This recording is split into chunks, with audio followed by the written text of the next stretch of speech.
Good afternoon. Welcome to the 17th Annual Colby Military Writers Symposium. It is my pleasure this afternoon to introduce Ralph Peters.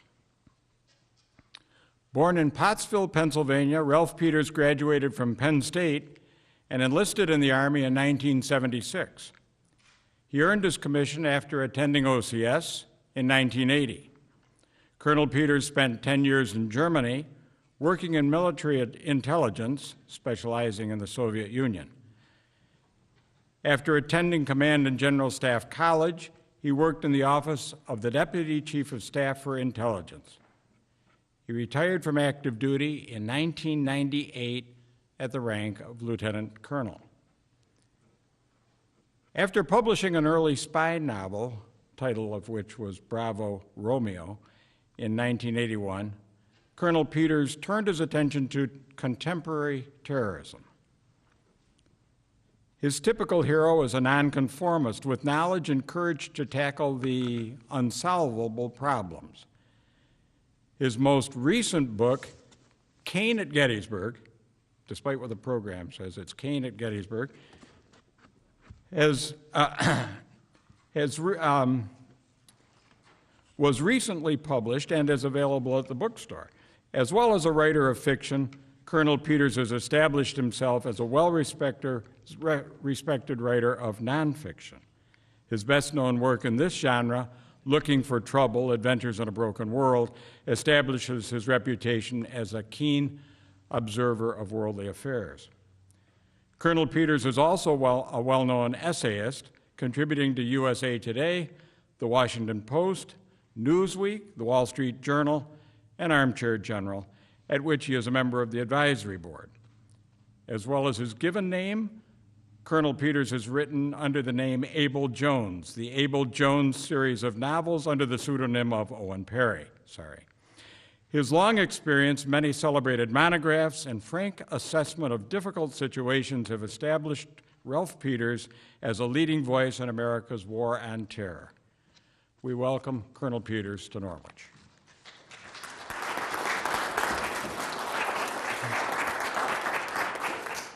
Thank you very much, Dr. Knauf.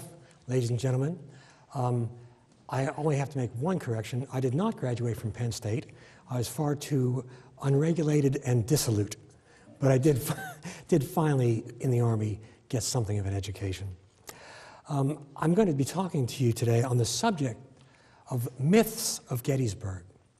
And the myths arise, or they are addressed in the novel Cain at Gettysburg, but this will be a nonfiction presentation. But again, the book is the background for all this. I like to think that Cain at Gettysburg is the most accurate Civil War novel ever written.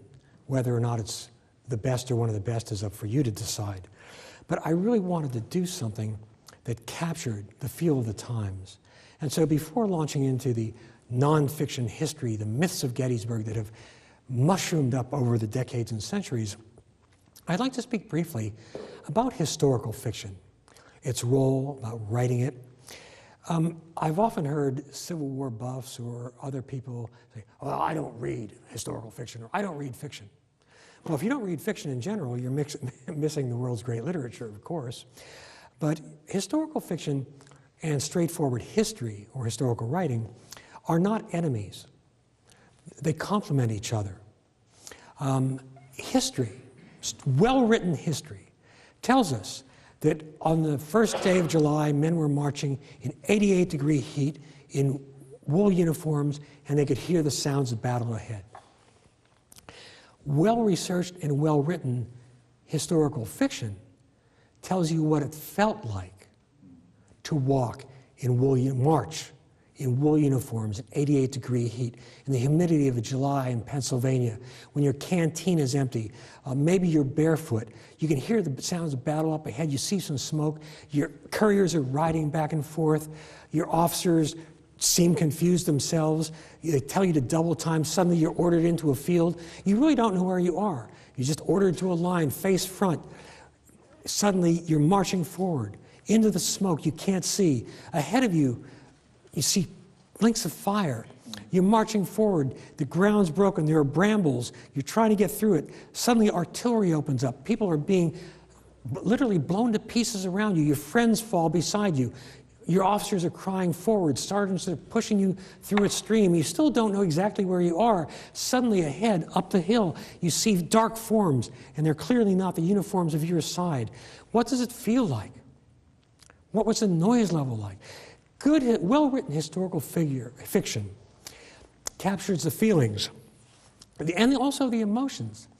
Historical fiction can go where brave historians dare not tread in trying to understand what was inside of the man. In other words, history deals in externals, what we can document. Well-done historical fiction goes into the souls of the men, into the terror, the valor, the fear, the petty jealousies, the inspirations, the impulses. So they both have their role. And I think in a book like Cain at Gettysburg, you can get a feel for what it was like, and also it's factually accurate. But for instance, what does it feel like to command? And for me, this was the ultimate book to write. It's one I literally wanted to write since childhood. And in addition to having worked at the craft of writing over the years, I had a career background as an enlisted man and officer, plus a lifelong pursuit of studies as an amateur historian. So it all kind of came together for me, and I'm not going to do a long commercial for a book, but say that of all the books I've written over the years, this is the one where the magic happened for me.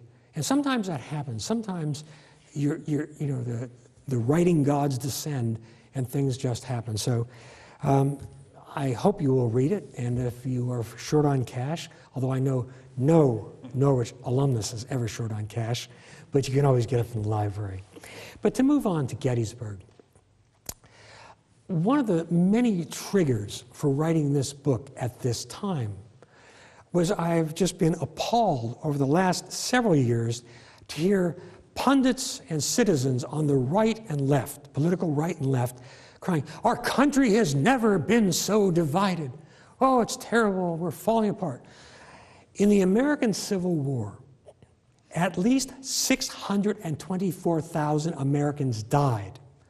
Scientifically analyzed figures that have recently come out suggest that at least 750,000, perhaps 850,000 Americans died. And the problem is, Confederates weren't as good at record keeping, their medical care wasn't as good, and a lot of the records were burned when Richmond fell, and they tried to burn the tobacco warehouses and the military supplies, and it wound up burning much of the city. So we'll never know exactly how many died, but even if you take the low traditional figure of 624,000, in terms of today's population, that's 5 to 6 million Americans dead. Imagine that. The cataclysm, indeed, for so many families and communities, the catastrophe of that. Ladies and gentlemen, I humbly submit to you that we were somewhat more divided in the 1860s than we are today. But democracy always has divisions. The divisions of the Jacksonian era, even before that, the Federalist struggle, although that's more a struggle of elites. You have, after the Civil War, all the struggles of Reconstruction. You have the populist movement, William Jennings Bryan and his Cross of Gold speech and movement. In the 1920s, you had the polarization with millions of Ku Klux Klanmen marching in the North. You come to the era of Father Coughlin, the demagogue of his time on the radio. In the 30s, you have the polarization between conservatives and outright communists. People, all idealists, all believing in their vision. Certainly you had polarization in the Cold War. In my generation of the 1960s and early 70s, the Vietnam era, we were certainly polarized then, much more so than today.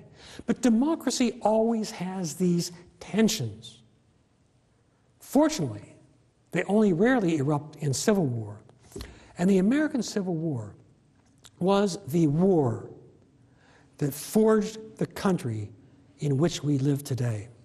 So it brings me to the myths that have grown up for many reasons. Some because of hearsay, some because of people espousing a particular cause, because of generals trying to defend their reputations decades after the war. But let's start with a relatively recent myth. by revisionist historians, because historians always need something new to write